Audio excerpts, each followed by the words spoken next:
மலையனூர் அங்காளியே ஆமா ஒரு தடையாவது போய் பார்க்கணும். ஆமாமா அங்க பார்த்தாலே ஆஹா அம்மா பார்த்த உடனே அப்படி அங்கமெல்லாம் சிலுக்குதான். ஆமா ஆமா ஆடாத பேரு கூட அம்மா பார்த்தோன்னே ஆடுவாங்களாம்.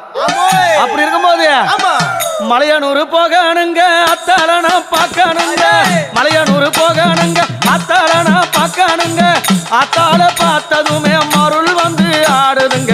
மலையனூர் கோவிலிலே மகிமை பாடுது, மலையனூர் கோவிலிலே மகிமை பாடுது.